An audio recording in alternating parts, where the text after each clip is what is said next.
لیکن جی شریعت اسلامیہ میں بہت تفصیل کے ساتھ اس موضوع پر گفتگو ہوئی ہے، فقہاء نے اس پر گفتگو کی ہے، اور تمام مکاتب فکر کے جو فقہاء ہیں وہ سارے کے سارے اس بات پر متفق ہیں کہ ایک اسلامی ریاست کے اندر جو غیر مسلموں کے معبد ہیں، ان کے جو عبادت خانے ہیں، وہ نئے تعمیر نہیں کیے جا سکتے۔ البتہ جو پہلے سے لوگ موجود ہیں اور وہ پہلے سے عبادت کر رہے ہیں، ان کے پہلے سے موجود عبادت گاہوں کا تحفظ، اس کو یقینی بنانا اسلامی ریاست کی ذمہ داری، اور اس کے ساتھ ساتھ ان کی اگر وہ پرانے ہو جائیں، وہ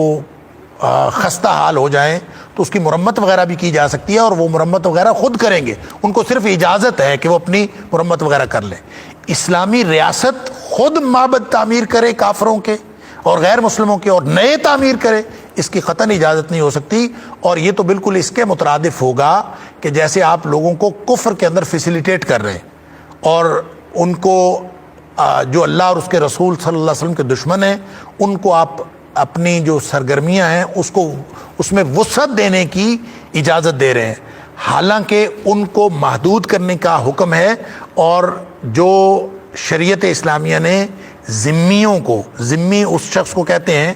جو اسلامی ریاست میں رہنے والا غیر مسلم شہری، جو اسلامی ریاست کے قوانین کی پابندی کرتا ہے اور وہ ٹیکس وغیرہ ادا کرتا ہے، اس کو جان مال کے تحفظ کی ذمہ داری اسلامی ریاست پر ہوتی ہے، اور اس کو یہ پروٹیکشن حاصل ہوتی ہے، اور اس کی عبادت، ان کی عبادت گاہوں کے تحفظ کی ذمہ داری بھی اسلامی ریاست کی ہے۔ اس سے یہ نہیں سمجھنا چاہیے کہ نئے عبادت خانے بھی تعمیر کیے جا سکتے ہیں، نہ اس سے یہ سمجھنا چاہیے کہ نئی جو ہے وہ کوئی اپنی مذہبی سرگرمی جو ہے ان کو وسعت دینے کے لیے وہ اپنا کوئی پلاننگ بھی کر سکتے ہیں، اور اسلامی ریاست اس کے اندر معاون بھی ہو سکتی ہے۔ یہ شریعت اسلامی نے اجازت نہیں دی۔ اس لیے یہ جو پاکستان کے اندر موجودہ صورتحال بنی ہے کہ سنا ہے کہ اسلام آباد کے اندر کسی مندر کو بنانے کی صرف حکومت نے زمین ہی نہیں دی، بلکہ ان کے لیے پیسے وغیرہ، فنڈز وغیرہ بھی دے رہے ہیں، یہ بالکل غیر اسلامی ہے، اس کا اسلام کے ساتھ کوئی تعلق نہیں ہے، اور اس کو ختم ہونا چاہیے، اور اس مندر کو بنانے کی اجازت نہیں دینی چاہیے۔ صرف اجازت ہی نہیں کہ الٹا یہ کہ حکومت جو ہے اس کے اوپر پیسے خرچ کر رہی ہے، تو یہ شریعت اسلامیہ نے اس کی قطعاً اجازت نہیں دی، اور شریعت کے یہ جو بنیادی چیزیں ہیں یہ کبھی تبدیل نہیں ہوتی، اور لوگوں نے یہ جو بنایا ہوا ہے کہ فقہ تبدیل ہونی چاہیے اور جدید دور کے جدید تقاضے ہیں، اور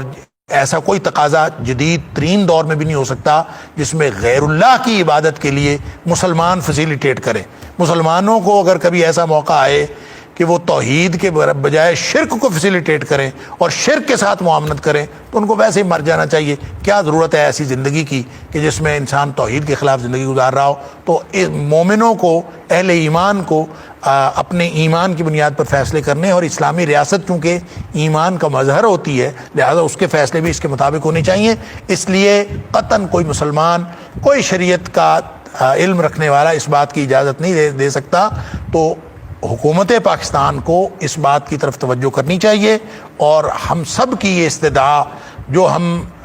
دین کے چھوٹے موٹے طالب علم ہیں، ہم سب کی طرف سے یہ استدعا ہے حکومت کو کہ اللہ کی اس نافرمانی سے باز آ جائے، اور یہ ایک جو کفر کا مرکز یہاں بننے جا رہا ہے اس کے اندر کوئی معاونت نہ کرے۔ واللہ اعلم بالصواب۔